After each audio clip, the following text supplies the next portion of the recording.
파트너들을 끌어들여서 기획회의를 그렇게 여러 번 하면서 준비하는 과정은 저도 참여하면서 처음 봤는데요. 10월, 11월 걸쳐서 회의를 2차례 기획회의를 했었고 그 과정에서 오늘 이 포럼의 방향과 논의의 범위를 어떻게 가져가야 할지를 좀 이렇게 좁혀서 오늘의 결과가 나왔고요. 1부와 2부 이렇게 나눠서 굉장히 많은 참여자들 모시고 이렇게 이제 진행을 하게 될 텐데 오늘 그 1부에서는 마을미디어의 의미와 방향, 일상의 공론장으로서의 마을미디어, 저희가 마을미디어 사업을 하면 마을미디어를 하면서 마을미디어 안에 담는 내용들이 굉장히 다양하잖아요. 개인적인 얘기부터 시작해서 마을 소식, 그다음에 행사, 그리고 마을의 그런 현재를 기록하는 것, 이런 것들에서 이렇게 단계를 넘다 보면 공론장으로 이르게 되는 어떤 정확히 스텝이 있는 건 아니지만 그런 전철을 밟게 되는 것 같아요. 그런 과정들을 밟게 되는 것 같아요. 그래서 공론장으로서 마을미디어가 됐을 때 정말 그 주민들이 참여가 필요하고 또 참여를 이끌어낼 수 있고 이런 그 마을미디어가 폭발적으로 확대될 수 있는 어떤 계기들이 마련되는 여러 사례들이 있어서 그걸 좀 포커스를 두고 마을미디어 의미를 찾아보는 그 내용으로 일부를 진행하게 될 것 같습니다. 오랫동안 서울에서 마을미디어 지원센터를 이끄시면서 서울에서 일어나는 여러 가지 마을미디어 안에 담긴 내용들을 살펴보시고 또 사례도 많이 이렇게 살펴보셨던 정은경 실장님께서 공론장으로서 마을미디어 기조발제를 해주실 거고요. 그리고 현장의 성북과 창신동에서 현장의 목소리를 담아서 또 두 분이 조문영 선생님, 김은희 선생님께서 발제를 해주시고 마을 신문을 중심으로 오랫동안 그 데이터를 축적해온 부산 지역의 마을미디어 현황, 그 공동체와 마을미디어의 관계 이런 것들을 또 정수진 민원연 마을미디어 연구소장님께서 또 발제 그 지정 토론으로 참여해 주시겠습니다. 2부에서는 이런 마을미디어가 활성화되기 위해서 지금까지 우리의 경험치로 봤을 때 어떤 조건들이 필요한지 서울 마을미디어 지원센터에서 참여하고 있는 여러분들을 대상으로 설문조사한 결과가 있어요. 그 결과는 1부에서 얘기할 거고요. 활성화를 위한 조건으로 사람과 인프라와 채널이 필요하다 여러 가지 데이터들이 나왔었는데 그것들을 본인의 입으로 활동하고 계신 분들을 입으로 말씀해 주시는 자리가 2부의 내용이 되겠습니다. 양승열 동작 FM 방송국장, 그다음에 용산 FM의 황혜원 국장님, 그리고 그 현장에 계신 두 분의 목소리를 듣고 중간 지원 조직으로서 제주 그리고 성북의 사례를 이어서 들어보는 자리를 이어가겠습니다. 네, 오늘 토론이 시간에 맞게 이렇게 해도 시작이 조금 늦어서 5시가 넘어가는 시간에 끝날 수도 있어서 긴 여정을 함께 해야 될 것 같습니다. 일단 시작은 이렇게 하고요. 한 분씩 모시고 토론 발제 지정 토론 이렇게 이제 순서대로 1부를 먼저 진행하도록 하겠습니다. 시간은 발제 지정 토론 부분 없이 15분씩 드릴 거고요. 네, 먼저 첫 번째 분을 서울마을미디어 지원센터 실장님 정은경 실장님을 모시고 시작하도록 하겠습니다. 부탁드립니다.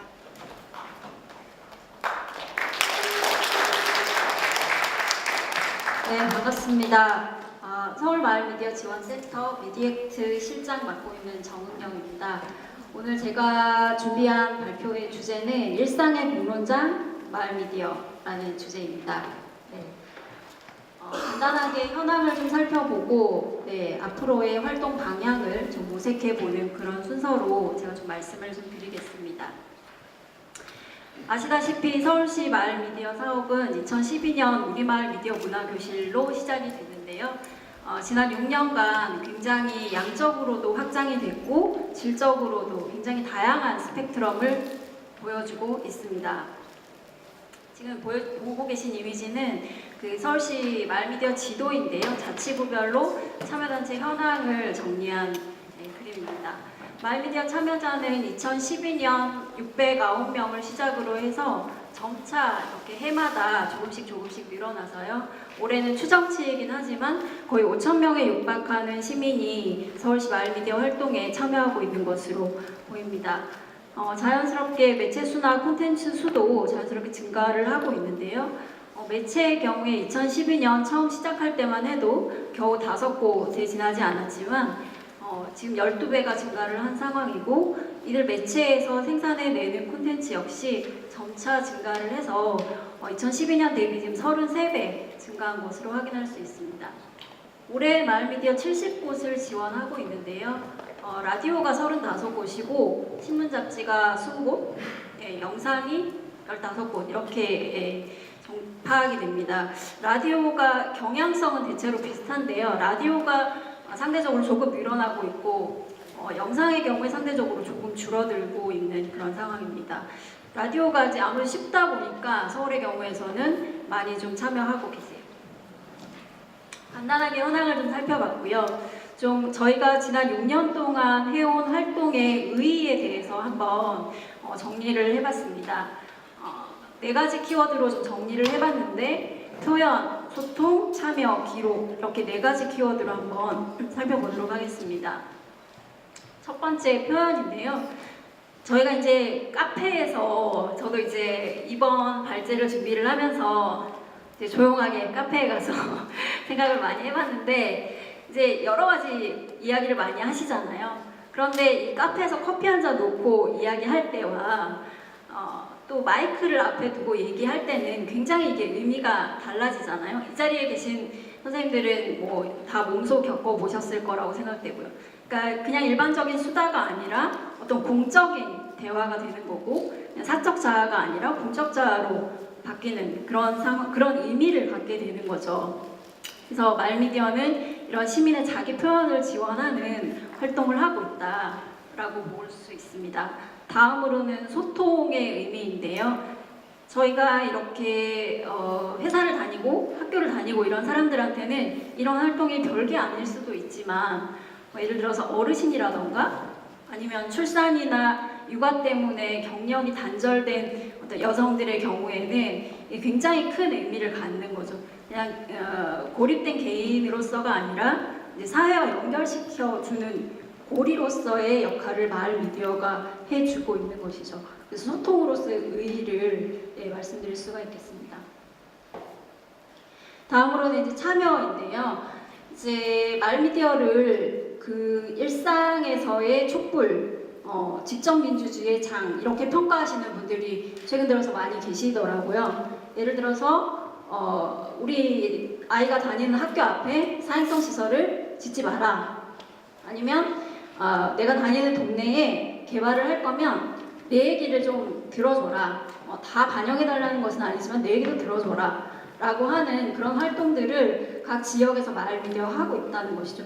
이게 모든 마을미디어가 이런 공론장 역할을 해야 한다는 것은 아니지만 점차 이런 역할을 부여받고 있는 것만큼은 우리가 거역할 수 없는 흐름인 것 같다는 생각이 듭니다. 오른쪽 사진은 그 성북마을미디어 지원센터에서 진행한 그 마을은 지금 녹화 현장인데요. 이따가 2부에서 성북마을미디어 지원센터의 박민웅 센터장이 오셔서 더 자세하게 설명드릴 수 있을 것 같습니다. 마지막으로 이제 기록으로서의 의미입니다. 우리 또 마을미디어는 결과물이 확실하게 이제 남다 보니까, 예를 들면 창신동 라디오 덤 같은 경우에는 산증인 음악회라는 걸 4년째 하고 있는데, 이제 일반 주민, 반찬가게 하시는 분, 일반 주민분들의 노래를 녹음을 해서 그걸 음반으로 만들어드리고 음악회까지 열어드리는, 그래서 이런 산증인들의 일상을, 서울 시민들의 일상을 기록해주는 역할을 마을미디어가 하고 있는 것이죠. 오른쪽 사진은 금천문화역사포럼이라는 단체가 진행하고 있는 프로젝트인데, 이 가운데 계시는 이 어르신이 39년생이신데 이렇게 이제 금천에서 오랫동안, 이 지역에서 오랫동안 살아오신 어르신들의 이야기를 구술 채록하는 그런 역할을 이제 마을미디어가 하고 있는 것이죠.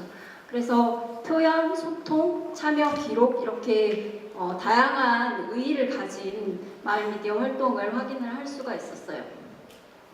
그런데 이런 이제 장밋빛 성과와 우리 빛나는 의의를 확인을 했는데, 그러면 실상은 어떤지 한번 확인을 해볼 필요가 있다고 생각을 했어요. 그래서 올해 이제 그 마을미디어 대표 선수를 만나다라는 인터뷰 프로젝트를 강북 FM을 비롯해서 15곳을 대상으로 인터뷰 프로젝트를 진행을 했고 또 마을미디어 단체들을 대상으로 전수조사를 실태조사를 또 진행을 했습니다.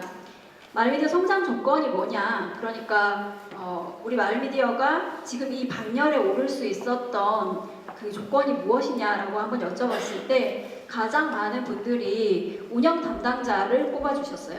그러니까 쉽게 말하면 실무 책임자인데요.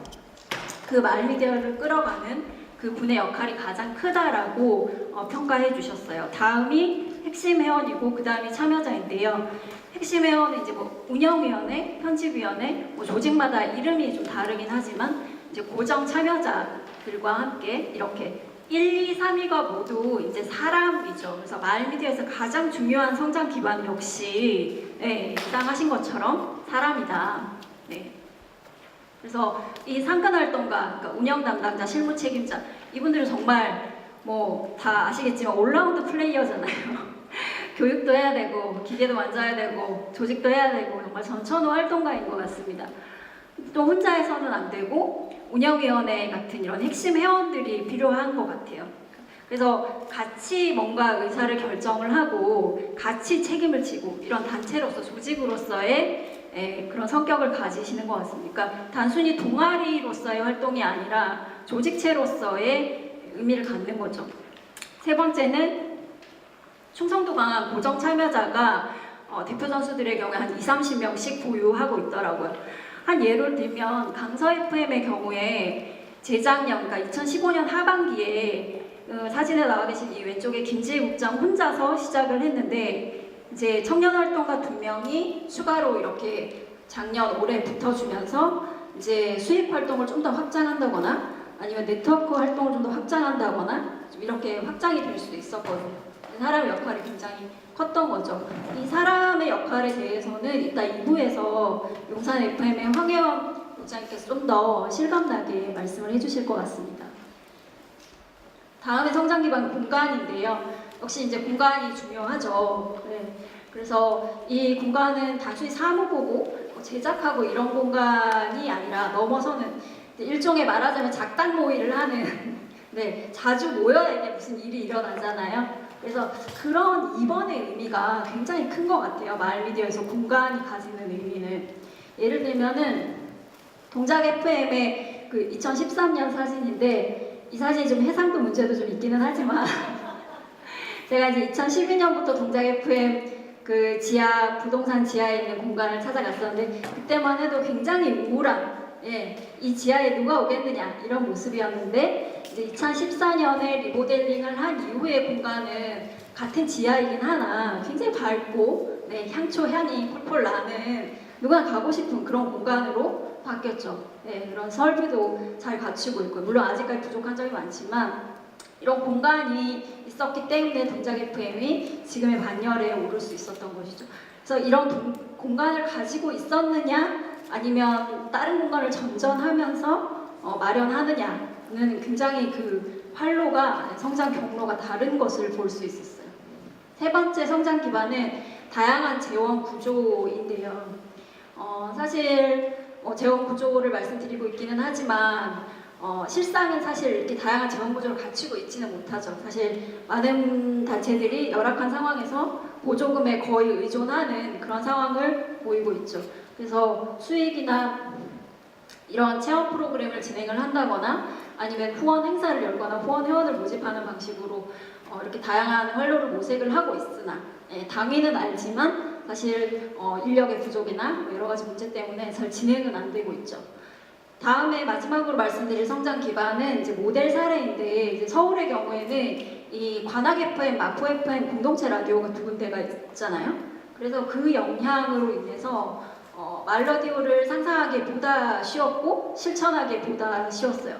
그런데 이제 영상의 경우에는 이제 뭐 와보숑이 대표적인데 이게 모델이 없었어요. 그래서 거의 혼자 이제 독보적 그냥 혼자 가고 있는 거죠. 그래서 그런 어떤 시행착오를 좀 줄일 수 있는 그런 방법이 많이 모자랐었던 그런 어려움을 많이 겪고 있는 영상단체의 경우는 서울의 경우는 좀 이렇습니다. 지역에서 오신 분들은 좀 어떻게 보고 계실지 모르겠지만 네.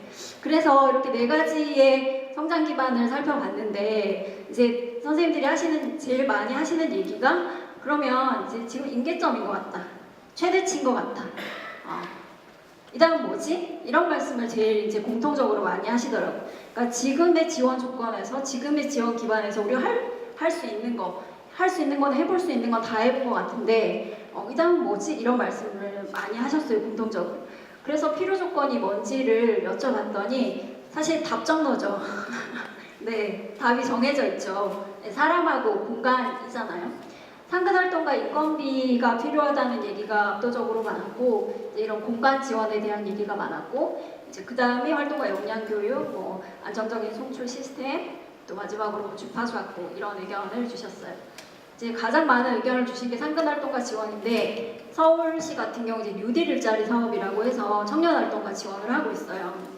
다는 아니고 올해 70곳 중에 16곳을 지원을 하고 있는데 근데 이게 진짜 나이 제한이 있고 청년의 일자리 지원이기 때문에 나이 제한이 있고 기간 제한이 있다 보니까 한계가 많은 게 사실이고 또 이제 공간 지원도 필요하다고 많이들 말씀을 해주시는데 공간 지원을 할 수 있는 방법은 뭐 아시다시피 굉장히 다양하게 있을 것이잖아요. 그래서 인건비랑 공간 얘기를 이제 말씀을 드렸는데 사실 이 활성화를 위한 필요 조건에 대해서는 2부에서 동작 FM의 양승열 국장께서 더 자세하게 설명을 해주실 것이기 때문에 저는 간단하게 이렇게 넘어가고 사실 인건비나 공간의 문제는 사실 단기 대책인 것 같아요. 네. 그래서 좀 더 큰 그림에서 큰 영역에서 저희가 좀 인식의 전환이 필요하지 않나 싶은데요. 예를 들면 시민의 커뮤니케이션 권리 보장의 측면에서 북미의 나라들 같은 경우에는 상업방송사들이 이익금을 환수해서 공동체 미디어에 이렇게 보장한다고 하던데 아르헨티나 같은 남미의 일부 나라에서는 주파수의 무려 33%를 미디어 예산의 무려 10%를 공동체 미디어에 배정한다고 하는데 그러면 우리나라는 어떤가? 전국의 공동체 라디오가 겨우 7곳밖에 되지 않고 또 시민의 방송 참여를 보장하는 것도 방송법 69조 7항에서 보장하고 있는 이 열린 채널 정도가 이제 겨우 고작인 것이죠. 그래서 말씀드리고 싶은 것은 무상급식을 하듯이 의무교육을 하듯이 KBS, EBS 수신료를 내고 저희가 그들에게 공적 책임을 요구하듯이 마을 미디어도 시민이 만드는 제3의 미디어 영역으로서 역할을 하고 있고 앞으로 할 것이다. 네, 그렇게 인식의 전환이 필요하다라는 얘기를 말씀을 이 자리에서 가장 중요하게 드리고 싶습니다. 이 인식의 전환이 되어야만 앞으로 무슨 주파수니 플랫폼이니 채널이니 이런 큰 얘기를 할 때 보다 자연스럽게 상식적으로 상상할 수 있을 것 같아서요. 마지막으로 말씀드리고 싶은 거는 이제 이런 뭐 어떤 좋은 세상이 와서 어떤 좋은 지원이 이루어진다고 하더라도 사실 여기에 모여주신 선생님들처럼 이런 주체들 공동체가 준비되어 있지 않으면 힘들 거잖아요. 그래서 공동체를 발굴하고 조직하는 것이 제일 중요하겠다라는 생각을 결론적으로 하게 됐습니다. 저희가 대표 선수 인터뷰를 하면서 흥미로운 얘기를 들었던 게 지금 성북 동천의 사례인데요. 성북 동천이라고 서울의 그 성북동 사람들의 마을 이야기라는 잡지를 지금 4년째 10호를 낸 단체가 있는데 이 단체의 촉발이 그 2013년 1년 내내 희망제작소의 뿌리센터라는 단체에서 소위 말해서 작업을 했다고 합니다. 주민들을 계속적으로 만나면서 교육을 하고 모임을 하고 이러면서 작업을 했다고요. 그러니까 공동체를 만들고 조직하는 일은 굉장히 긴 시간을 필요로 하는 노력을 필요로 하는 그런 일이었는데 저희는 좀 이 일을 좀 쉽게 생각했던 것은 아닌가 조금 소홀히 해왔던 것은 아닌가 조금 약간 반성도 하게 됐습니다. 그래서 공동체를 좀 새롭게 발굴하고 조직하고 여기 모이신 선생님들과 같은 또 저 같은 사람들이 조금 더 임파워먼트 되는 그러니까 더 힘을 갖게 되는 더 능력을 갖게 되는 그런 활동이 더 많이 필요하겠다. 너무 유명해서 다 아시는 문구인데요. 뭐 공동체 라디오는 미디어 일이 10이고 공동체 일이 90이다 이런 얘기를 많이 하잖아요. 그래서 뭐 라디오에만 해당되는 말은 아닌 것 같아요. 그래서 공동체를 발굴하고 조직하고 우리 선생님들의 우리 참여자들의 역량을 강화하는 것, 그것에 가장 초점을 맞춰야겠다. 네, 그런 말씀을 드리면서 마지막으로 마치겠습니다. 감사합니다.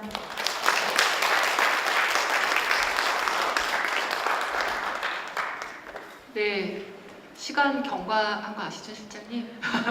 네, 공론장으로서 의미가 확대되어가는 마을미디어, 그리고 설문조사를 통해서 바라본 마을미디어 성장 기반에 대해서 말씀해 주셨고요.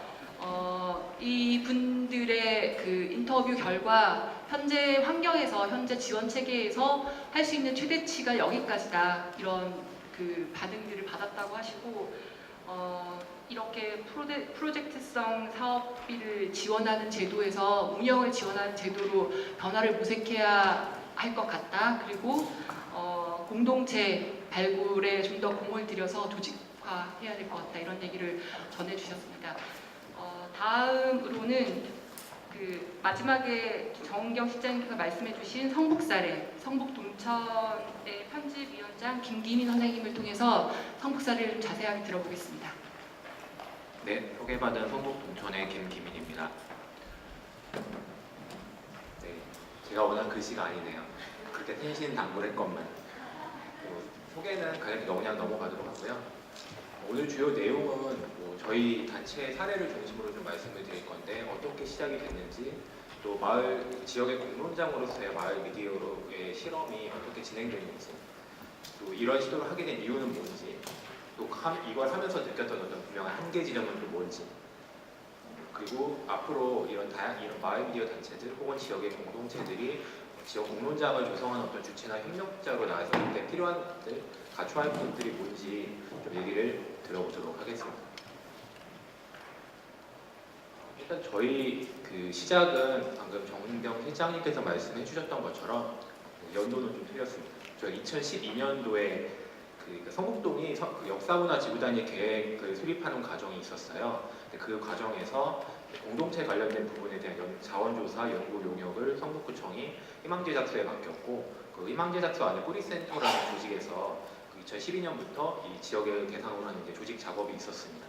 그 과정을 통해 좀 주민들과 접촉하고 만나는 시간들이 있었고, 그 시간을 통해 관계 맺은 주민들을 그 성북동 마을 학교라는 지역 공동체 프로그램에 좀 초대를 했고, 그 4주 동안 이어졌던 그 과정 안에서 이제 우리 성북동을 배경으로 우리가 어떤 지역 공동체 활동을 해나갈 수 있을까에 대해서 다양한 토론 워크숍들이 진행이 됐었어요.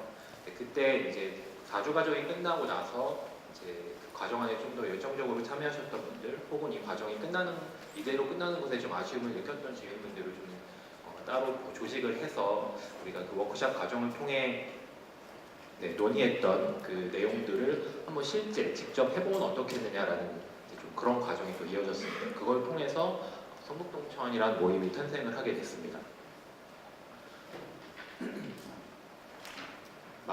저희가 진행했던 사업이 사실 마을 미디어 혹은 마을 잡지 간행하는 것만 있었던 건 아니고요. 다양한 사업 중에 하나로서 마을 잡지 간행이 이제 시도가 됐던 건데, 그 마을 미디어 혹은 이제 잡지를 간행했던 여러 가지 배경 중에 좀 가장 큰 이유를 찾자면 지역 안에 있는 어떤 다양한 이야기들, 사람들, 이런 자원들을 좀 정리하고 기록하는 작업에 대한 욕구, 즉 아카이빙에 대한 욕구가 있었고요. 두 번째로는 지역에 사는 사람들의 이야기를 좀 동네 주민들과 좀 나누고 싶다, 그런 욕구가 있었습니다. 현대 이런 도시 환경에서 사실 어떤 공동체라는 말들이 굉장히 낯설잖아요. 주민들과 만나는 방법도 기존에 같은 방식, 반상회를 한다거나 이웃의 옆집에 수저가 몇 개 있는지까지 다 아는 이런 개념으로는 사실상 서울 같은 대도시에서는 불가능하죠. 그렇다면 어떻게 하면 이 서울이라는 이 대도시 환경에서 현대 사회라는 환경 안에서 관계 맺을 수 있을까에 대한 그 관계의 접점을 만드는 방식으로 이런 잡지 같은 공적 수단을 좀 시도해봤던 겁니다. 이러한 시도를 2013년 창간호를 시작으로 지난 2015년까지 이 포맷은 크게 달라지지 않았어요. 그래서 주로 나왔던 내용들이 역사 유산을 소개한다거나 혹은 골목 탐방하는 그런 내용들, 그다음에 그 문화나 예술 관련된 기고, 그리고 주민들에 대한 인터뷰, 혹은 주민들이 직접 기고하는 글을 싣고 이런 과정들, 그다음에 지역 안에서 운영된 어떤 상점이나 점포들을 이제 소개하는 그런 코너들로 좀 어느 정도 정형화되었는데 2016년부터 이제 좀 다른 포맷 혹은 다른 구성을 좀 시도해보게 됩니다. 이런 구성들이 뭐 부족하거나 뭐 잘못했던 건 아니지만 항상 좋은 얘기, 아름다운 얘기, 따뜻한 얘기만 하는 것으로 끝날 수밖에 없었는데 사실 우리가 사는 어떤 지역에서의 어떤 다양한 환경들이 어떤 다양한 문제들이 있잖아요. 근데 그런 문제들에 대해서는 언급하지 않고 다루지 않고 좋고 따뜻하고 아름다운 이야기만 다루는 것들에 대해서 좀 만족스럽지 못한 부분들이 있었습니다. 그래서 참여자들이 가장 관심 갖는 나 이 동네에 살면서 이 문제는 한번 얘기해보고 싶었어 라고 하는 지점들을 골라서 어떤 특집 섹션으로 구성을 해봤고요. 그 시작이 바로 그 성북동 작년 한 해 동안 성북동의 큰 이슈였던 성북동 나무 사건이라든가 혹은 성북동에 소재하는 그 근대 한옥들이 많이 헐리는 과정들에 대해서 좀 조망하는 섹션들을 준비를 했었습니다. 이거는 기존에 저희 다룬 그 정형화된 그 구성들에 들어가는 내용들이었고요. 요것부터가 이제 지역 안의 공감대 형성을 바탕으로 공감대를 바탕으로 한 공론장 조성의 실험들이었던 거죠. 여기 나온 내용들은 이제 올해 시도됐던 내용들을 중심으로 소개를 했는데요. 올해의 이슈는 성북동에 올 한 해 동안 집중적으로 진행되고 있었던 그 각종 공공 개발 사업들입니다.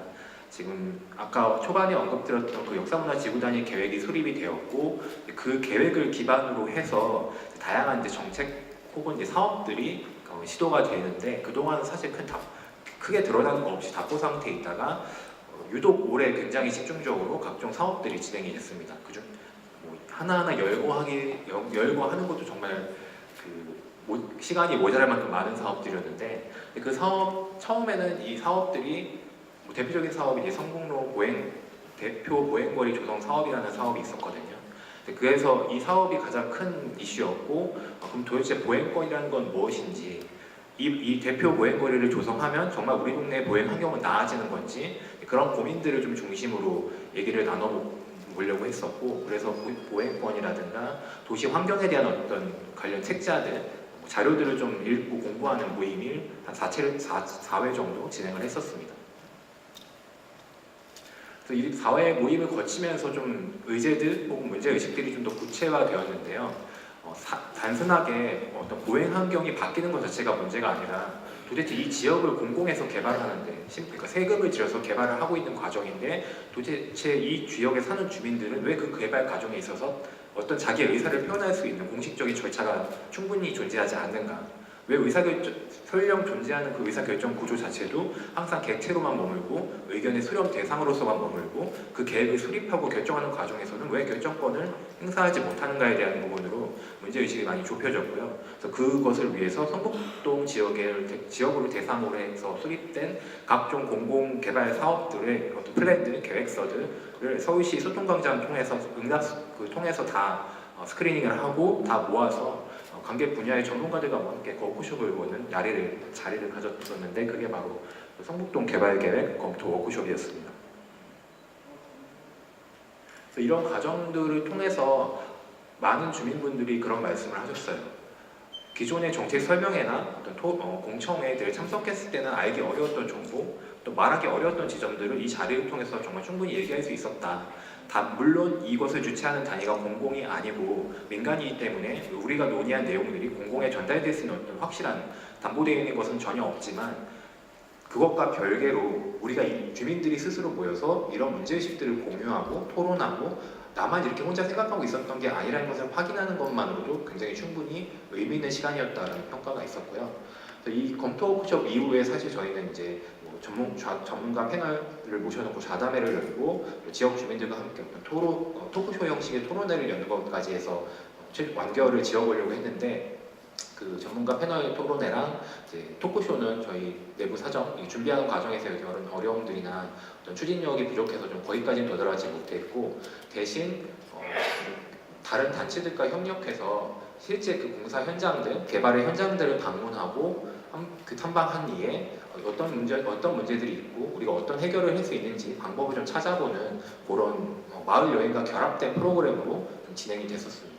그래서 그 환경정이라는 단체와 환경부정이 투어라는 프로그램을 진행했었고요. 다음에 가장 마지막으로는 그 협동조합 성북신나와 그리고 성북 마을시민교육센터와 함께 그 청년 마을활동가 포럼이라는 그 커리큘럼 안에서 그 성북동 필드워크를 진행했었고, 그 과정 안에서 이런 그 현장 방문과 토론이 이어졌었습니다. 그 현장들을 담은 사진 모습들이고요. 이런 것들을 왜 시도했는가 아까 간략히 언급드렸었는데, 동네에서 살면서 겪는 다양한 문제들이 분명 있습니다. 아름다운 우리가 삶을 살아가면서 아름답고 행복한 일만 있는 게 아닌 것처럼 우리가 지역 공동체 활동에 참여하는 과정 안에서도 분명 좀 눈살 찌푸리게 하는 이야기, 서로 멱살까지는 아니더라도 되게 얼굴 붉히면서 얘기할 법한 이야기들이 많이 존재하는데, 그런 내용들을 다루지 않고서는 진정한 지역 공동체 활동이라고 할 수 없다. 우리가 아름다운 일들만 다루면서 공동체를 논할 수 없고, 우리를 때로는 힘들게 하고 고통스럽게 하는 의제들이라도 필요하다면 다뤄야 한다라는 그런 문제의식이 있었고, 그 문제의식을 촉발했던 그 사례가 아까 말씀드렸던 성북로 대표 보행거리 조성 사업이었습니다. 이건 진행 과정에서 현장 방문하면서 찍었던 사진들이고요. 이런 과정을 올해 4월 마을미디어 사업 시작하고 한 5월 정도부터 이런 구성들이 좀 논의가 되었었고, 올해 지금 12월이니까 대략 한 반년 정도 이 과정들이 진행이 되었었는데, 분명한 한계들이 있었습니다. 아까 저희가 계획했던 마지막 한 2단계를 시행하지 못했다고 말씀드렸었죠. 일단 이 활동들을 계속 추동해 나가기 위해서는 자원활동 체계의 조직만으로는 불가능하다는 걸 저는 확실히 깨달았습니다. 참고로 저희 성북동촌 같은 경우는 참여하는 모든 회원님들이 다 자원활동 체제이고요. 그다음에 뇌일자리 사업도 그 혜택을 받아본 적은 없습니다.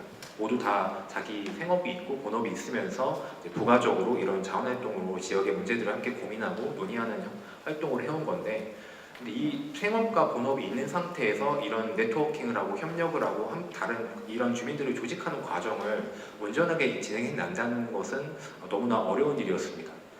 사실 네트워킹이라는 게 되게 쉽게 보면 또 쉽고 어렵게 보면 어려운 일이라고 생각할 수 있는데, 사람과 관계를 맺고 어떤 문제를 지속적으로 토론하고 논의하는 그 힘을 갖는 건 정말 어려운 일이더라고요. 근데 이 사람들과 계속 소통하고 만나고 끊임없이 접촉하는 과정들이 뒤따르고, 그런 어떤 충분한 사전 정지 작업을 거쳐서 어떤 토론회든 워크숍이든 이 조직화되는 과정들로 이어지는데, 그 사전 정지 작업이 충분히 되기가 어려운 구조, 자원활동만으로는 충분히 되지 않다 보니까 이 과제들을 우리가 올해 세웠던 계획들을 좀 흔들림 없이 추진하는 데 좀 많은 어려움이 있었습니다.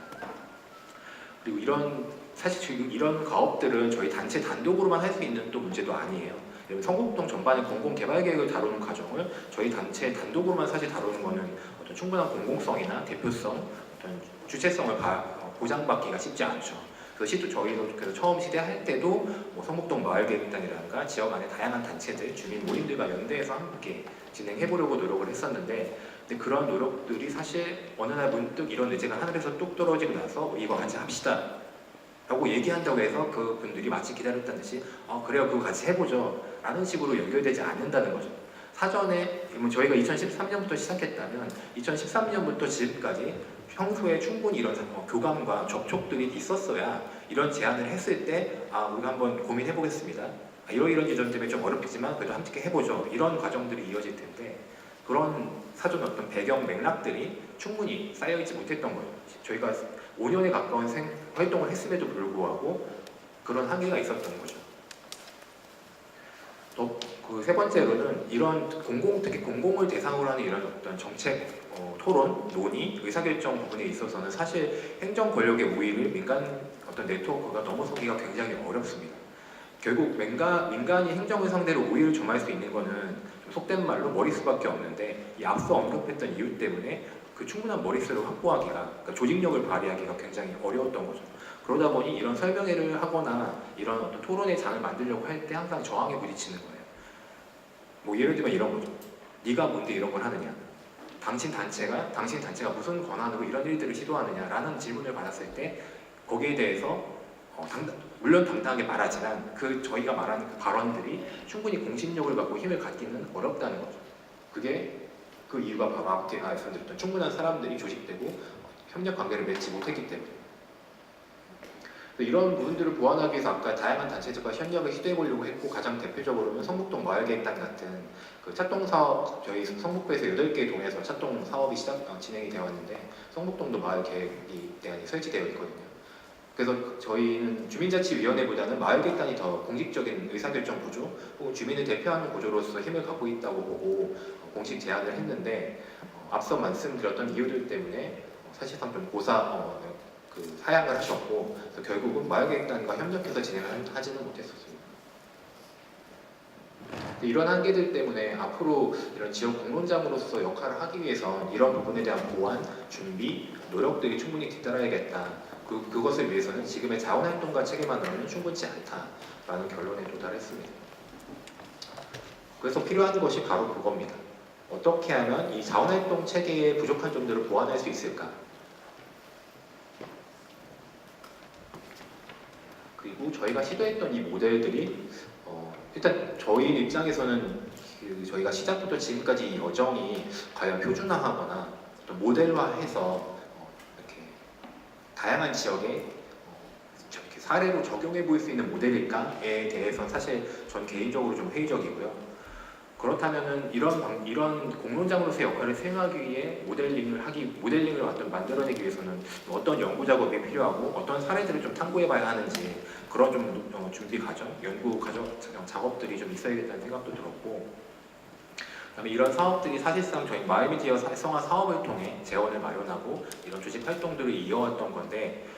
저희가 그 마을미디어 사업을 지원받은 게 2014년부터 지금까지 올해로 이제 4회째이거든요. 근데 보조금 사업이 언제까지 지속될지 알 수 없는 상황에서 이런 지원금만으로 이런 공론회장을 만들어낸 작업들이 과연 가능할까에 대해서도 충분히 고민해야 될 지점이었고, 그리고 마지막으로는 이런 공론장을 만들어가는 과정 안에서 다양한 주체들을 이렇게 이 장 안으로 끌어내기 위해 그 다양한 주체들을 모시는 과정들을 어떻게 준비하고 충분히 시간과 에너지를 들일 것인가 그런 고민들을 좀 해봐야겠다는 생각이 들었습니다. 네, 여기까지 해서 토론 마치겠습니다. 네, 거의 정확히 시간을 지켜주셨네요. 네, 성북동의 이 케이스는 정말 놀라운 것 같아요. 저는 발제문 읽으면서 굉장히 이런 걸 지역에서 현재 진행형으로 작업을 하고 있구나라는 사례를 보면서 굉장히 감동과 충격을 좀 받았었습니다. 발제도 잘 해주셨지만 글도 굉장히 자료집에 담긴 글이 굉장히 촘촘하게 적혀 있어요. 그래서 한번 꼼꼼하게 읽어보시면 뭔가 이렇게 영감을 굉장히 많이 주는 그런 부분이 있더라고요. 성북 동천이라는 잡지를 통해서 기록과 보도로 시작돼서 공론장 형성으로 옮아간 그런 마을미디어 사례를 말씀해 주셨고요. 대표적인 사례가 될 것 같고요. 이 공론장 형성 과정에서 겪은 어려움들이 굉장히 너무 우리 사회가 지금 겪고 있는 문제나 한계 이런 것들을 극명하게 보여주는 것들이라 굉장히 중요한 부분을 짚고 있다는 생각이 저는 들었고, 이렇게 이제 공론장 사실 김기미 선생님이랑 회의를 한번 저희 참여할 때 뵌 적이 있었는데 공론장으로서의 마을미디어를 고민하시면서 이제 사안이 떴을 때 이 사안을 해결하기 위한 과정들을 토론회를 하고 그다음 학습 과정을 하셨을 때 독서 모임을 하고 토론회를 하고 이런 걸 조직화하는 일에 집중하시면서 내가 마을 미디어를 하고 있는지 마을 사업을 하고 있는지 이게 마을 미디어를 하는 사람의 역할인지 이런 걸 고민하기도 했다는 얘기를 해주셨었어요. 그러니까 얼마나 많은 에너지를 그냥 미디어 발간하는 데 쓰는 것보다 훨씬 더 많은 에너지를 그 밑에 써야지만 가능한 일이기 때문에 그런 말씀을 하셨을 것 같고, 그렇게 마을미디어가 그쪽으로 포커싱 했을 때의 폭발력 이런 것들이 상상이 되면서 그 고민이 이해는 되지만 성북에서 쌓아온 경험들을 잘 매뉴얼화해서 다른 경험들도 붙여져서 이렇게 다른 지역의 쓰임새가 있을 수도 있겠다 이런 생각이 좀 들기도 하는 그런 케이스였습니다. 저는 발제문을 읽으면서. 네, 그 다음 사례로 창신동의 창신동 마을미디어 마을라디오 덤에서 오랫동안 활동하고 계신 그 조은형 선생님 모실 텐데요. 도시재생이 요즘에 그 마을미디어와 이렇게 결합되는 케이스들이 지역에서도 종종 있거든요. 저도 매우 궁금한 사례여서 네, 말씀 들어보고 나서 또 얘기 나누겠습니다. 안녕하세요. 창신동 라디오덤에서 국장으로 일하고 있는 조은영입니다. 반갑습니다.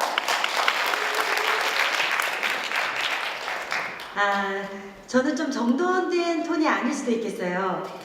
좀 그냥 그 마을에서 활동하면서 피부로 느껴지는 궁금증, 의문, 이걸 어떻게 풀어야 될지에 대한 고민, 이런 것들을 좀 공유하고, 그다음에 한 방법으로서 그 도시재생과 그다음에 또 그 구단위와 동단위의 어떤 협력 관계를 한번 이제 상상해 본 것을 같이 나눠보려고 합니다.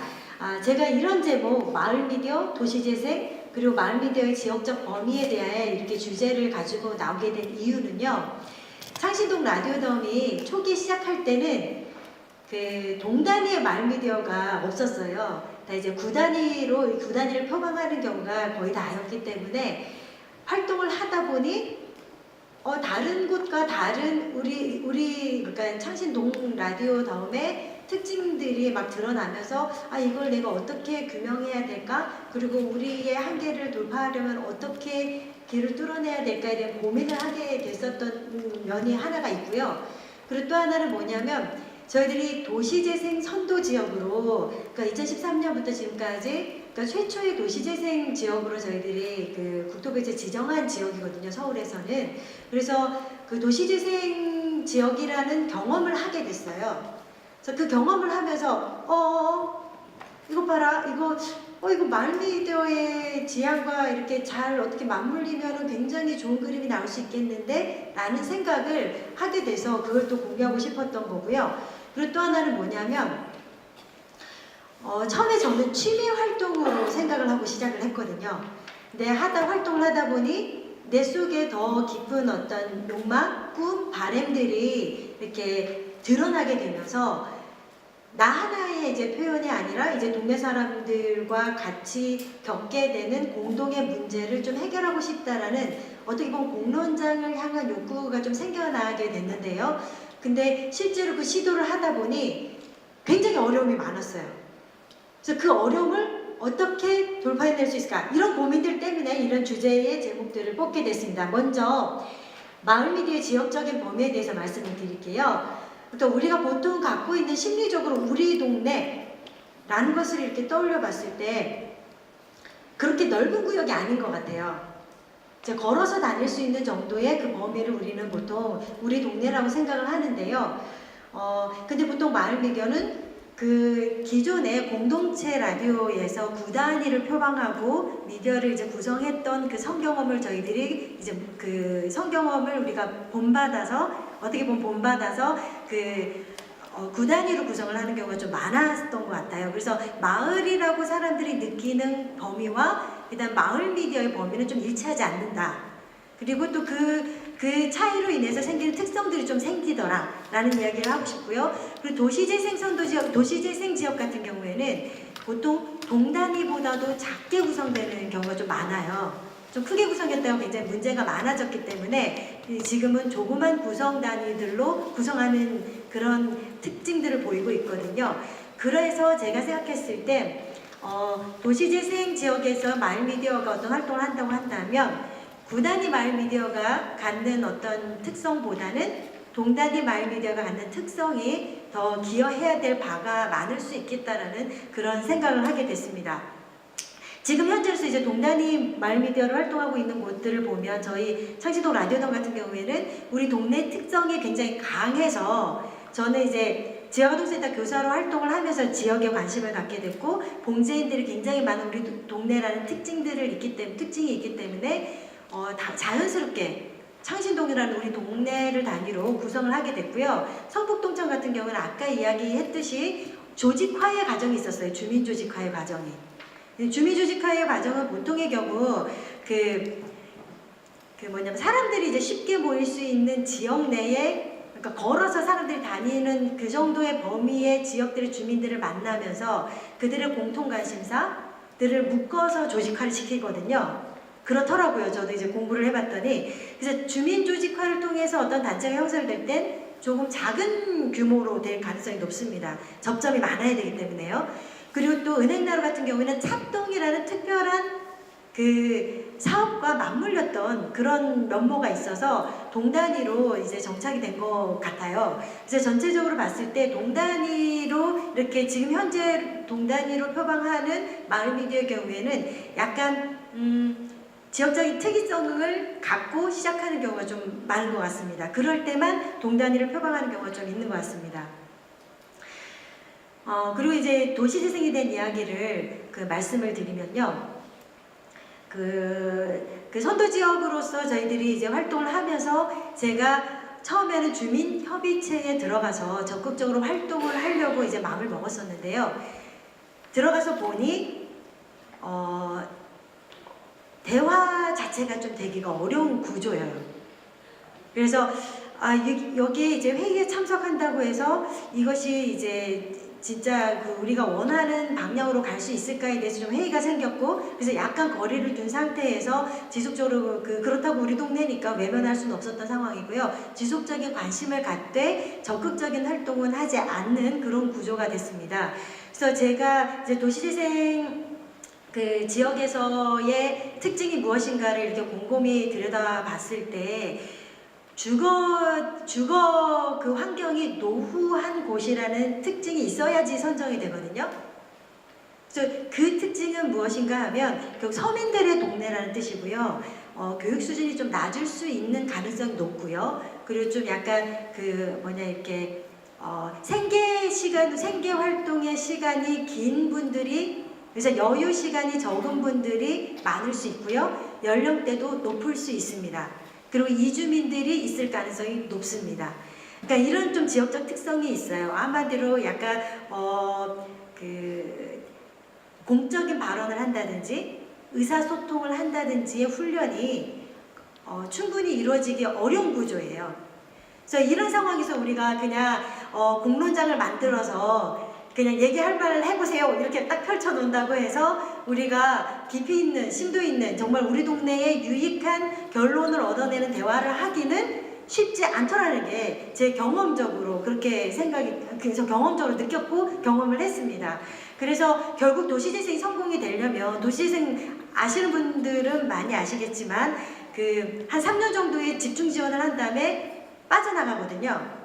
그 다음에는 뭐냐면 주민들이 역량을 강화해서 자기 지역 문제를 자기 스스로 해결한다는 게 기본 구상이에요. 근데 실제로 저희들이 4년 정도 이렇게 과정을 거치면서 봤을 땐 저희들이 얻은 건 뭐냐면 이렇게 소리를 지르면서 주장만 해가지고는 우리에게 얻어지는 게 없구나 라는 것을 좀 느끼신 것 같아요. 그리고 실질적으로 일을 하고 그리고 기여하지 않고 말만 하는 거는 별로 소용이 없구나 라는 거 정도를 저희들이 지금 얻어서 어떻게 보면 이제 출발할 수 있는 출발점이 있는 것 같습니다. 그래서 저는 결국에는 도시재생의 성공 열쇠는 사람들이 소통하는 힘, 그리고 그게 역량이라고 생각하거든요. 그리고 공론장을 형성할 수 있는 힘을 키워나가는 것이 이제 성공의 열쇠라고 보는데요. 그거는 그렇게 이제 만만한 작업은 아닌 것 같고요. 그리고 있는 그대로 지금 현재의 저희가 주민들에게 다가서서 그 관심사에서 출발한 맵을 짜내야 되는 것 같습니다. 그런 상당한 역량이 필요한 문제인 것 같아요. 그래서 제가 지금 이런 어떤 도시재생의 성공의 열쇠도 소통과 주민 역량 강화라면 마을 미디어에 우리가 마을 미디어에서 꿈꾸고 있는 것 또한 소통과 주민 역량 강화라는 것을 생각을 했을 때 이들은 충분히 어떤 역할에 어떤 교집합이 있을 수 있겠다. 그리고 마을 미디어에서 도시재생 지역에서 해낼 수 있는 역할이 크겠다. 그리고 오히려 마을 미디어에서의 경험들이 도시재생에 큰 기여가 될 수 있겠다라는 거 하나와요. 또 하나는 도시재생 지역에서 지금 실패라고까지 이야기를 하면 이제 싫어하시겠지만 어쨌든 많은 이제 성과가 잘 나오기 어려운 여러 가지 구조들이 있어요.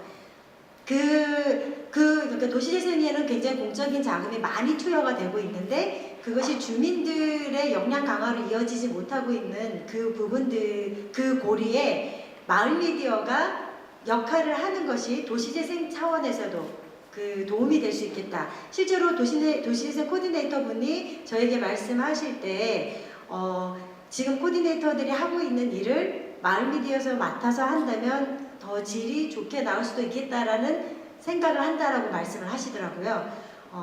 그래서 그리고 또 마을 미디어의 입장에서는요. 지금 현재 그러니까 우리가 매해 지금 이때쯤 되면 어떤 생각을 하냐면 과연 내가 이거를 언제까지 이거를 버텨낼 수 있을까? 라는 생각을 하거든요. 정말 의미 있고요. 정말 재미있고요. 정말 살맛나고 정말 멋진 일입니다. 그치만 굶어 죽기 딱 좋은 일입니다. 그러니까 결국에는 그래서 버틴다라는 느낌을 갖게 돼요. 그래서 매해를 마무리할 때 내가 몇 년을 더 버틸 수 있을까? 어디까지 걸어갈 수 있을까라는 생각을 늘 하게 되거든요.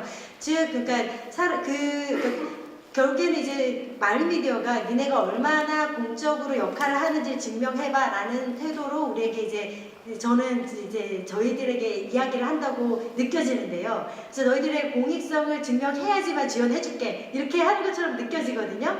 근데 저희들이 느끼는 공익성이 충분하지만 그게 이제 충분치 않다면 지금 도시재생이라는 절박한 어떻게 보면 지역개발에 되게 완전 새로운 패러다임으로 자리 잡은 그리고 어떻게든 돌파해내야만 되는 정책인데요. 이거는요. 굉장히 큰 정책이잖아요. 근데 도시재생의 문제를 돌파할 수 있는 중요한 협력자로서 그리고 마을 미디어는 재정 자원을 충당할 수 있는 중요한 돌파의 방식으로 이제 도시재생과 연계할 수 있겠다라는 그런 생각을 좀 해봤습니다.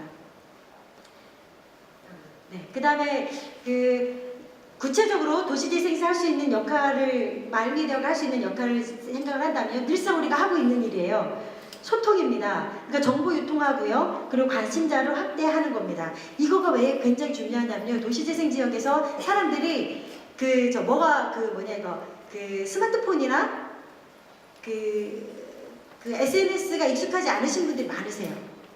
특성상, 그 지역의 특성상. 그랬을 때 이제 소통의 문제가 굉장히 중요하기 때문에 소통의 어떤 전문성을 갖고 있는 마을 미디어에서 그 역할을 할 수 있겠다라는 것이고요. 그 다음에 주민과 공동체의 역량 강화인데요.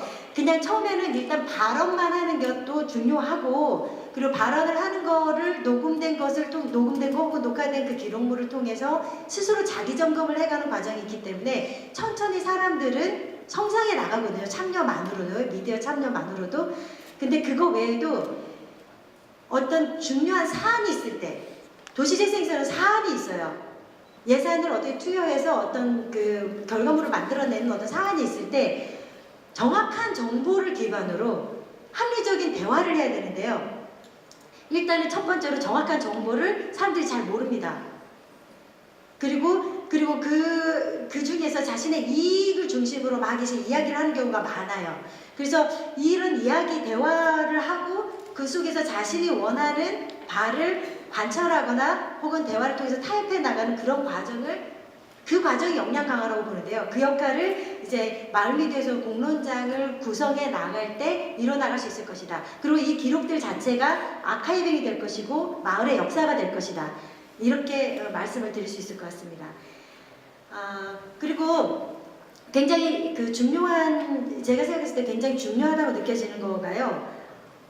마을 미디어 지원 센터가 있고요. 그리고 이제 그 공동체 라디오 선배들이라고 우리는 이제 조상이라고 생각하는데 저는 선배들 공동체 라디오 그 구단위로 이제 활동하고 계신 라디오들의 모습을 이렇게 쭉 봤을 때 우리 동단위 마을 미디어에서 열심히 10년을 걸어서 저 모습이 되고 싶은 걸까? 저는 아닌 것 같아요. 그건 아닌 것 같고 역할이 다른 것 같습니다. 그래서 저는 그 역할이 무엇일지를 좀 선명히 하고 모든 미디어가 모든 일을 할 필요는 없다고 생각하거든요. 그 지역에 기반해서 지역에서 필요한 일을 하면 된다고 생각되고 거기서 하기 역량이 부족한 거는 다른 곳과 협력하면 된다는 그런 생각이 들었어요. 그래서 일단 동단위 라디오, 특히 우리 라디오 창신동을 바탕으로 해서 생각을 한다면요. 일단 지속방송 참여자 숫자가 적습니다. 일단 이분들이 일을 밤 막 10시까지 하시는데 어떻게 방송을 지속적으로 참여하는 것을 선뜻 마음을 내기가 어려워요. 그리고 청취자 입장에서 그렇게 하다 보니 방송 콘텐츠의 양적인 질적인 면에서의 아쉬움이 있습니다. 그리고 봉진들이 워낙 많다 보니 이제 장시간 노동하시는 노동자분이 많다 보니 그 돌봄 기능이 30-40년 전부터 굉장히 강화된 지역이에요. 그래서 교육 분야에 전문성 있는 전문가들의 어떤 네트워크는 굉장히 활성화가 되어 있습니다. 그렇지만 그 외에 어떤 다른 전문성을 갖춘 시민사회의 네트워크는 부재한 상황이고요. 그리고 현안을 그냥 주제 하나 딱 꼽아놓고 깃발 꽂고 얘기합시다 한다고 해서 공론장이 되진 않잖아요. 아까 이제 김기민 선생님 얘기하신 것처럼 때로는 정확한 정보 그리고 정보를 가공하는 힘도 필요하고요. 왜냐하면 모든 날 정보를 늘어놓는다고 해서 사람들이 이해할 수 있는 건 아니기 때문에요. 그러니까 그 공론장에 참여하는 사람들을 견인해 나갈 수 있는 전문성이 필요하다고 생각이 되는데 지금 그런 전문성을 갖춘 인재를 찾아보기 어렵습니다. 그러니까 그래서 개인의 취향을 넘어서는 그런 방송 제작이 어려운 게 사실 저희 창신동의 지금 현실이에요. 그런데 저희들이 대신 이제 여러 가지 사람들이 자신을 표현하고 그 다음에 공적인 자아를 아까 이제 정경 선생님께서 굉장히 잘 말씀해 주셨는데요. 그냥 자기가 노래방에 가서 노래 부르는 게 아니라 사람들이 있는 앞에서 마이크를 잡고 이야기를 하고 자기 표현을 하는 것이 어떻게 그러니까 자신의 공적인 자아를 다듬고 구성해 나가는 그런 장들은 저희들이 굉장히 열심히 지금 구성해 나가고 있습니다. 그렇다고 저희들이 공론장에 대한 꿈을 버리고 있느냐? 그건 절대 아니고요. 시도는 했어요. 시도를 했고요. 나름 의미도 있었습니다. 일단 2014년도에 저희들이 봉제업이 제조업들이 굉장히 불황이기 때문에 동네 사람들이 다 이거에 대해서는 지금 절감한 중요한 현안이에요. 그래서 이제 봉제마을 살길 찾기라는 그 주제로 해서 동네에 사는 사람들 그 중에서 이야기를 할 만한 사람들을 불러내서 이제 그 개별적으로 방송을 제작하고 다 같이 그분들을 모아놓고 이제 종합간담회도 열었습니다. 그래서 이걸 통해서요. 그리고 또 공장을 막 찾아다녀서 말하지 않는 사람들까지 다 인터뷰를 해가지고 7가지 해결 과제까지 도출하는 데는 성공을 했어요. 그러니까 문제가 명확해졌던 거죠. 그러니까 문제가 명확해진 것까지는 좋은데요. 2015년도에 다시 한번 이 문제를 깊게 다루려고 해보니 다룰 방법이 없는 거예요. 문제는 있는데 이걸 어떻게 해결해야 될지 저희들이 전혀 모르겠는 거예요. 그래서 이제 개별적으로 그래도 뭐 봉제 협동조합도 있고 그다음에 그 봉제 협회도 있거든요. 물어봐도 나도 어떻게 해야 될지 모르겠다고 얘기를 하시는 거예요. 그리고 뭐 연구자들이 이제 뭐 포럼이나 이런 걸 열긴 하거든요. 뭐 봉제업에 대한. 근데 그 포럼에 가면 무슨 말 하는지 하나도 모르시겠대요. 그러니까 이것이 그러니까 저에게는 굉장히 중요한 문제입니다. 뭐냐면요. 우리가 생활 세계에서 느끼는 문제와 보통 전문가들이 구성하는 공론장 사이에는 상당한 간극이 있습니다. 이 간극을 어떻게 뚫고 나갈 것인가? 이 간극을 어떻게 다리를 놓을 것인가? 그 다리를 놓는 것이 마을미디어 역할일 것이라고 생각이 되는데 그 가설을 갖고 있는데 그걸 어떻게 해낼 수 있을 것인가가 굉장한 고민이에요. 그리고 그 다음에 그 박원순 시장님이 도시재생 지역에 탐방하러 오셨어요. 창신동에.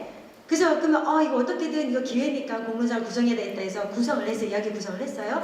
그리고 지금도 방송에 올라 있는데 꽤 들을만하게 구성이 됐어요. 그거는 뭐 이렇게 참여했던 사람들 이야기와 그다음에 그 참여했던 주민들의 입장에서 이야기와 그다음에 그 참여판을 짠 공무원들과 이제 시장님의 입장에서 이야기들을 이렇게 엮어나가는 형태로 진행을 했는데요. 일단 주민들의 입장에서는 시장 앞에서 그리고 이제 공무원들 앞에서 우리의 생각과 우리의 경험을 정리해서 이야기를 하는 어떤 기회를 마련을 했죠. 그러니까 그거는 분명한 의미가 있는데요. 실질적으로 이 이후에 도시재생 추진의 문제점들이 해결됐느냐? 그건 전혀 아닌 것 같아요. 그러면 우리가 이 대화한 것은 공론장으로 기능한 거라고 볼 수 있을까? 이런 고민이 되는 거죠. 네, 그 다음에 그래서 제가 그럼 우리의 지금 수준과 우리가 이야기할 수 있는 범위, 우리가 이야기할 수 있는 그 범위는 한정적인데, 특히 예를 들어서 이제 저희들은 봉제인분들의 봉제인 방송도 진행을 하고, 그다음에 봉제인 음악회도 이제 진행을 해서 봉제인분들이 이제 작은 공장에서 굉장히 장시간 노동을 하기 때문에 같이 모여서 이야기를 나누는 기회를 계속 제공하려고 노력을 하고 있는데요. 방송에 멋진 봉제인으로 이웃들에게 추천받은 봉제인이 릴레이 스타로 나와서 오프닝 멘트를 하고 인터뷰를 하거든요. 그래서 그분들의 이야기를 모아서 전시를 해봤습니다. 그러니까 저는 이런 활동이 뭐냐면 공론장 형성의 어떤 밑바탕이 된다고 생각을 해요.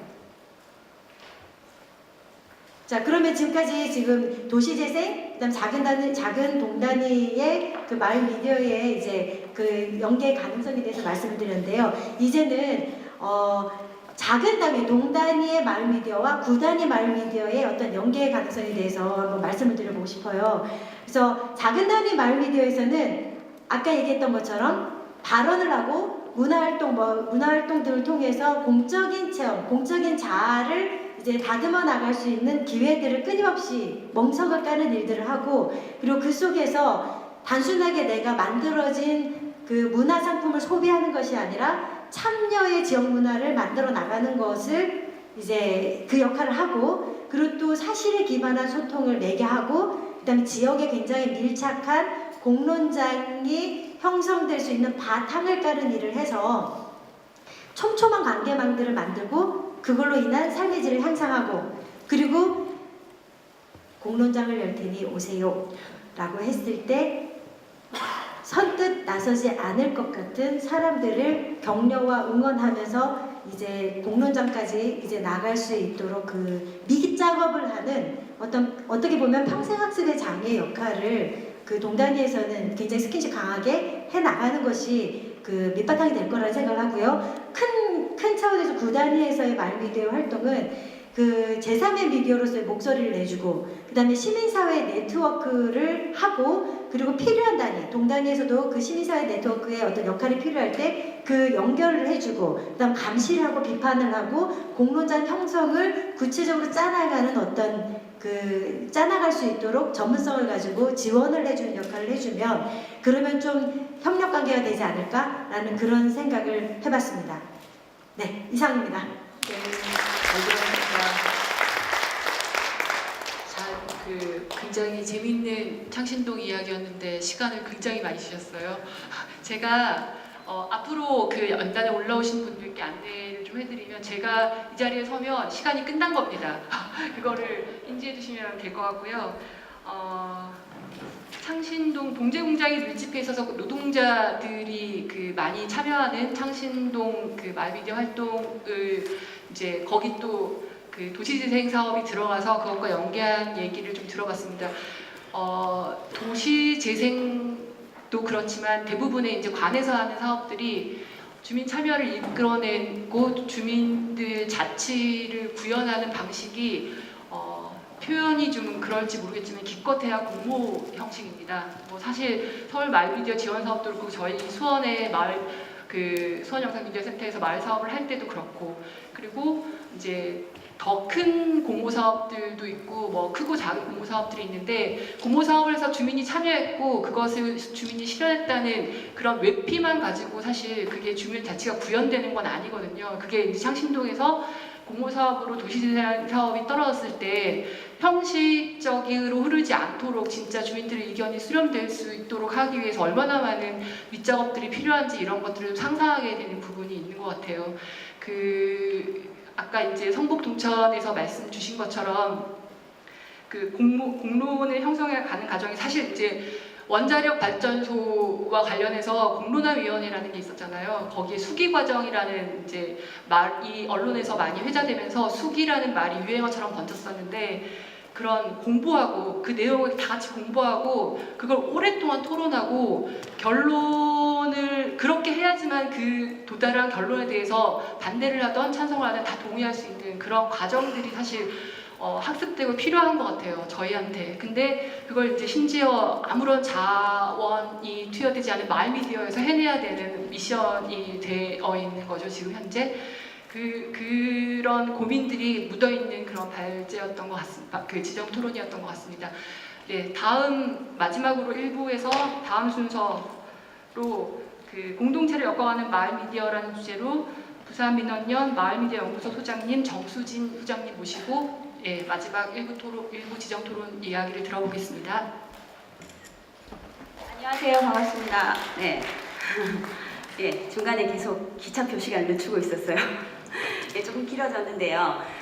그 지금까지는 서울에 있는 어떤 그 마을 단위에서 사례를 중심으로 우리가 일상 속에서 어떻게 마을 미디어가 공동장 역할을 하는가, 그 가능성은 또 뭘까에 대한 얘기를 했다면 저는 조금 다른 이야기가 될 것 같아요. 저는 개별 사례보다는 부산 지역에서 마을 미디어를 하면서 저희도 마을 미디어가 도대체 우리가 열심히 하는데 이걸 계속 해나가다 보면 어떤 의미를 지닐까? 이건 뭐지? 라는 의미 찾기에 대한 얘기들을 저는 조금 하게 될 것 같습니다. 그래서 처음에 제가 이제 준비했던 그 내용은 마을 미디어도 미디어라는 거죠. 미디어로서 마을 미디어의 그 의미를 좀 찾아보고 싶은데 어차피 우리가 살고 있는 세상 우리가 다 경험하지 않은 그러니까 매개되어진 것들이고 그런 매개체로서의 미디어가 존재한단 말이죠. 그랬을 때 실제로 어쩌면 미디어가 우리 삶의 상당 부분을 규정한다라고 얘기할 수 있습니다. 우리가 현장에 가보지 않았지만 비추는 것이 바로 내 삶의 중요한 의제들이 되는 거죠. 아까 보니까 TBS에서 촬영을 하시더라고요. 예, 저희도 마을 미디어 한마당 얼마 전에 했는데 아무도 촬영을 하러 안 오셨어요. 근데 여기서 TBS가 찍는단 말이죠. 그럼 TBS에서 마을 미디어 축제 현장을 보여주는 순간 사람들은 마을 미디어 축제 현장이 중요한 무언가라고 생각하게 되는 거죠. 인식하게 되는 거죠. 그게 미디어고요. 그런 의미에서 마을 미디어 의미를 좀 찾아보면 기존에 비추지 않던 것들을 비추는 도구로서의 의미, 그래서 저희 멀리 있는 것보다는 좀 가까이 있는 것, 그리고 굉장히 크고 화려한 것보다는 좀 작은 것, 새로운 것보다는 오래되고 의미 있는 것들을 좀 찾고 높은 것보다 낮은 것, 이렇게 약간 저는 그 가치를 바꾸는 것 자체로 마을 미디어가 가진 의미는 굉장히 크다고 생각하고, 이런 가치들이 변화했을 때 그 미디어가 매개하는 세상도 달라질 수 있다고 생각하는 게 제가 생각하는 마을 미디어의 가장 근원적인 좀 의미가 아닐까라는 생각을 해봤습니다. 그리고 이제 그 두 번째로 얘기하고 싶은 거, 저희가 오늘 공론장에 대한 얘기를 많이 하게 돼서요. 실제로 그렇게 가치를 바꾸게 되는 순간 이제 주인공이 달라지는 거죠. 우리가 흔히 말하는 대상의 문제에서부터 그런 것들이 의미 있어진다는 거는 내가 의미 있어진다는 게 되는 거예요. 우리 막 텔레비전에 내가 나왔으면 막 이런 노래 가끔 행사할 때 부르기도 하는데 실제로 내 문제가 중요하다고 인식되는 게 저는 공론장의 출발이라고 생각하거든요. 국가적으로 사회적으로 굉장히 큰 문제들도 있지만 뉴스 속에서 다루는 커다란 뭐 외교나 사회적인 갈등 이런 문제 외에도 내가 살고 있는 골목에서 일어나는 문제, 내가 이웃과 겪고 있는 문제들에 대해서 인식하게 되고 이것이 중요한 의제가 될 수 있다고 생각하는 게 저는 어쩌면 우리가 흔히 말하는 민주주의의 시작이라고 생각합니다. 내가 주인 되는 거죠. 그래서 마을 미디어는 이런 자기 발언권의 시작을 열어주는 계기가 된다고 생각하고 저희 지역에서 이제 간단하게 사례를 조금 보여드리면 저희는 신문이 훨씬 많아요, 부산은. 예, 라디오보다는 신문이 훨씬 많고 좀 오래 고전적인 매체라고 생각들 하시는데 마을 신문을 통해서 제가 보여드린 사례는 지역에서 이런 뭐 폐기물 건립장의 문제라든지 아까 다른 지역도 각자의 마을의 어떤 얘기들이 있었는데 그리고 옆에 있는 신문은 되게 슬픈 제가 늘 얘기하는 가장 슬픈 마을 신문이었는데 딱 2번 나오고 폐간이 됐어요. 왜냐하면 2번째 호가 나왔을 때 이제 그 마을이 완전히 이제 재개발로 철거가 된 상태, 마을 자체가 없어진 마을이거든요. 그래서 2번째 신문이 나오고 문을 닫게 됐는데 이분들도 사실은 그런 거죠. 이 만덕이라는 동네가 재개발로 사라져가고 있는데 언론에서는 비추지 않는 거예요. 당장 내 삶의 30년의 내 삶의 터전이 없어지는 문제임에도 불구하고 지역에서는 딱 한 번 시사 프로그램에 나온 적이 있어요. 그 외에는 다루지 않는다는 거죠. 그래서 이런 문제들에 대해서 의미 있다라고 생각하는 게 저는 그 마을 미디어가 가지는 어떤 힘이라고 생각이 들고 그 과정에서 사람들이 참여하게 되는 거예요. 그 큰 문제는 내가 할 수 있는 건 예를 들면 뭐 투표 같은 투표권이 있으니까 내가 대통령 선거에는 투표할 수 있지만 중요한 의제에 대해서 내가 생각은 할 수 있지만 그 문제에 직접 관여할 수는 없잖아요. 지금 뭐 대통령이 중국을 방문했는데 어떤 대접을 받아서 사회적으로 막 문제가 된다고 했을 때 제가 그 문제에서 어떻게 제 인식을 가질 수 있을 뿐이지 어떻게 할 수는 없는 문제인데 이런 문제는 제 참여가 변화를 만들어낼 수 있는 거예요. 그래서 참여하시는 분들이 그 과정 속에서 훈련되어지는 부분들이 있고요. 그래서 기본적으로 공식적인 자리에서 말할 기회가 없는 사람들이 말할 기회를 갖는 것, 그리고 이제 그런 분들이 말할 수 있고 그런 말들이 귀담아 누군가 귀 기울일 수 있는 게 저는 일상의 그 발제에서 나왔던 일상의 촛불이라는 표현이 있었는데 마을의 문제에 개입하는 순간 주민은 개인이 아닌 거죠. 그냥 개별화된 개인이 아니라 뭔가 마을과 연결된 존재, 나아가서는 좀 공적인 존재로 이제 더 크게 사회와 연결될 수 있다는 생각이 듭니다. 그래서 이제 마을 미디어는 보면 되게 다양해요.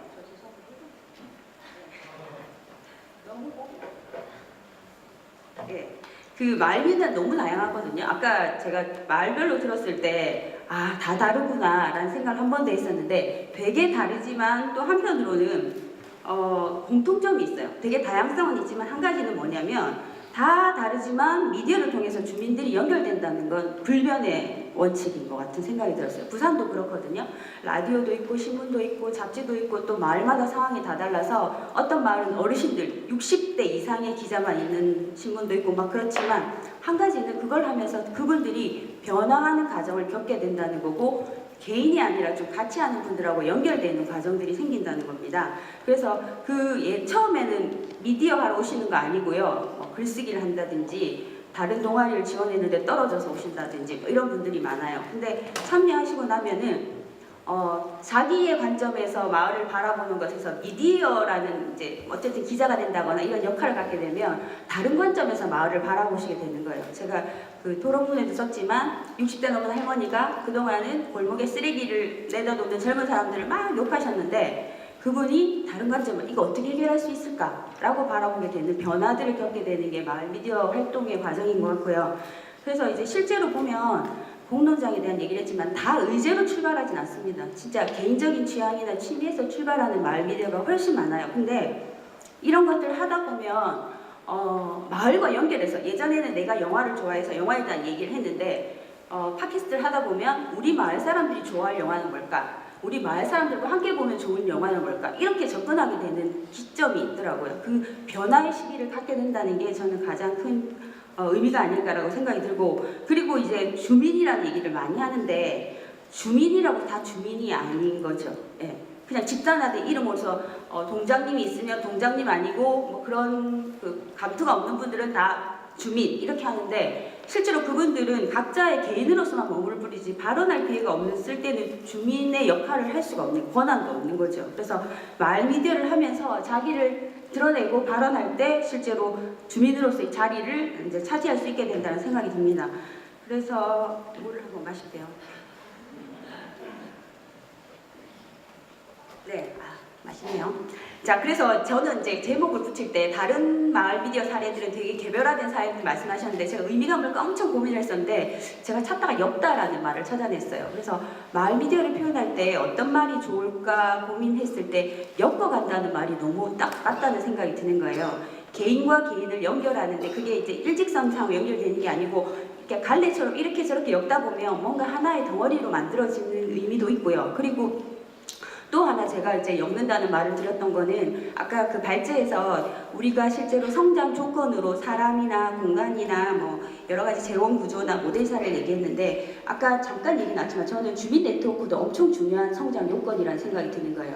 제가 아까 보여드렸던 그 마을 미디어에서 그 사례들을 보면 그 마을에 마을 미디어가 잘 되는 곳들은 다른 주민 모임이 있어요. 주민 네트워크가 있어요. 도서관이 있다든지 아니면 육아 모임이 있다든지 아니면 뭐 마을 봉사단 같은 이름으로 봉사를 주축으로 하는 그룹이 있다든지 이런 그룹이 있을 때 실제로 그 지역의 마을 미디어가 다른 조건이 좀 열악함에도 불구하고 지속성을 가질 수 있는 거죠. 그건 뭐냐면 이 실제로 주민 모임이 마을 미디어 자체가 주민 모임이 되기도 하지만 다양한 주민 모임의 연결고리가 되는 거예요. 마을 미디어를 하려면 마을에 무슨 일이 있는지를 찾아서 이제 실어야 되는데 그 과정에서 주민 모임의 활동이 사실은 마을의 중요한 어떤 변화나 무슨 행사 같은 걸 많이 차지하거든요. 그래서 마을 미디어 하시면서 그런 모임과 연결고리를 갖게 되고 실제로 그 모임에 참여하시기도 하고 그리고 그렇게 중간에서 매개를 하시면서 마을 모임들끼리 좀 연결해주는 역할도 하는 경우가 있어요. 그래서 지역에 사실은 더 쉽게 말하면 그 마을 미디어의 수준은 그 마을 공동체의 수준과 가치가 비례한다고 보시면 돼요. 그리고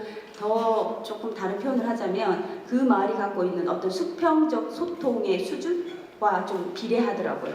마을 안에서 다양한 계층이 어울려서 뭔가 하는 마을 축제라도 하나 있는 마을은 마을 미디어를 하면 다르죠. 근데 실제로 그런 기반이 전혀 없는 마을에 가서 마을 미디어를 한다고 했을 때 아까 말했던 공농장 역할을 기대하기는 상당히 어려운 부분이고 되게 많은 시간과 노력이 필요할 수밖에 없다는 생각이 들었습니다.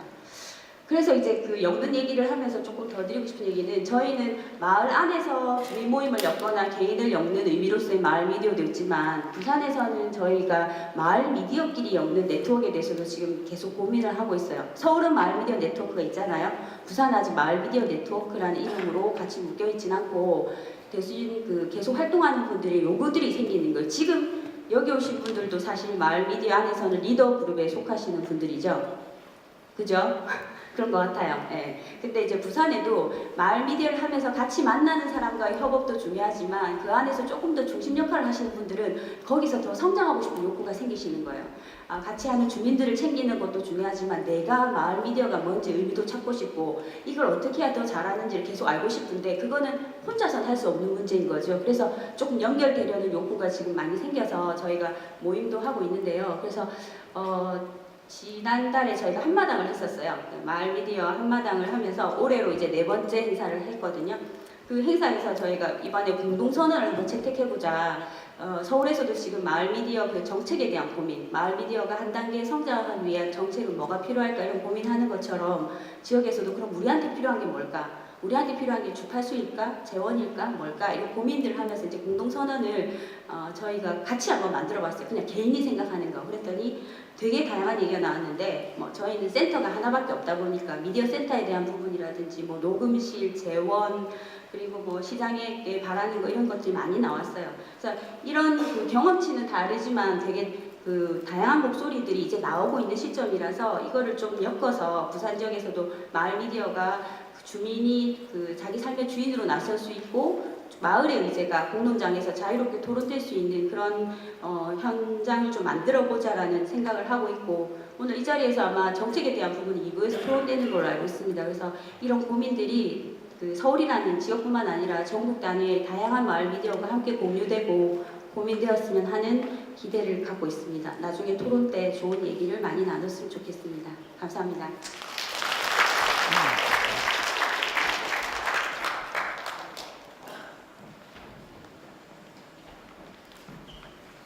네, 5분을 일찍 끝내셔서 제가 당황했습니다. 옷도 안 벗고. 네, 부산은 사실 마을 미디어와 관련된 지원센터가 있거나 그렇진 않은 환경이었고 그리고 그럼에도 불구하고 훨씬 더 오래전부터 마을신문이 굉장히 촘촘하게 여러 개가 지역별로 존재하던 그런 지역이었던 걸 알고 있습니다. 그래서 되게 재미난 오래된 신문의 역사와 되게 재미난 사례들 이런 것들이 많이 있다는 말씀을 다른 곳에서 정수진 그 실장님 통해서도 많이 들었었습니다. 네, 마을 신문 중심으로 그 마을 미디어 역사를 가지고 있는 부산 지역에서 마을 미디어가 마을 문제에 개입해서 변화시키는 다양한 그런 경우들을 보여주셨고 공동체를 엮어내는데 마을 미디어가 꼭 필요하다는 말씀을 요약해서 해주셨습니다. 네, 이상으로 1부를 마치고요. 중간에 쉬는 시간 원래 15분으로 잡았었는데 5분만 쉬도록 하겠습니다. 그리고 다시 모여주시고요. 시간이 40분으로 할까요? 40분에 다시 2부를 시작하는 것으로 하겠습니다. 네, 잠시 쉬었다 가겠습니다.